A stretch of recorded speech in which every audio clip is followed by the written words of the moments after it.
আসলে আমার অভাবই আমার এই কাজের ভিতরে আমার আনছে। আমার স্বামী যখন বিদেশে, উনি তখন ওনার ওরকম একটা ইনকাম ছিল না বিদায় আমার ছেলেটা যখন রেজিস্ট্রেশন করার জন্যে 2500 টাকা লাগতো, তখন আমি সেই টাকাটা দিতে পারিনি স্যার। সেই টাকাটা না দেওয়ার কারণে আমার গাভিন একটা ছাগল আমি বিক্রি করে আমার ছাগলের রেজিস্ট্রেশনের টাকাটা দিছি। তখন থেকে আমার মনে হলো আমার কিছু একটা করা দরকার। তারপরে আমি এই বিভিন্ন কারখানায় যাই, দেখে এই করে ইউটিউব দেখে তারপরে আমার একটা স্বর্ণের কানের দুল ছিল, সেটা বিক্রি করে আমি 6000 টাকা দিয়ে 3 কেজি কেঁচো কিনি।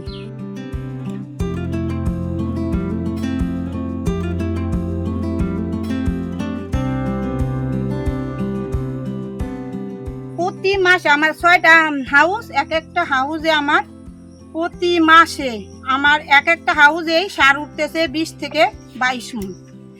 আমার এক একটা হাউস 10 হাত লম্বা, 3.5 হাত করে পাশ।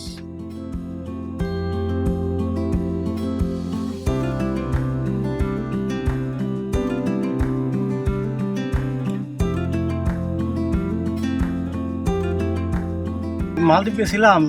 এই মালদ্বীপ যাই আমি বহুত টাকা খোয়াই আসি, মানে যায় কাজ পাই নাই, এদিক ওদিক দালালে পাল্লায় পরে গেছিলাম।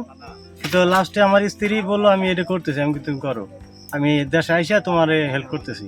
পরে সে কথা আমি তার হেল্প করতেছি। কৃষি ছিলাম, মনে করেন আমরা ওই যে আগে কৃষিটা জৈব টিএসপি পটাশ এগুলো দিতাম, সার ভালো হতো না। এখন আমরা জৈব সার দিয়ে ব্যবহার করে ক্ষেত ফলা খুব উন্নতি ঠিক আছে, খুব ভালো আছে, ফসল ভালো, ফসল ভালোর জন্য বাসা ভালো। আগেকার তো অনেক অর্ধনেক উৎপাদন হয়েছে, আমরা তো কৃষক। হ্যাঁ, ওই জমিতে আমরা 1 ফসল জায়গা 2 ফসল আমরা জমাইতে পারতেছি।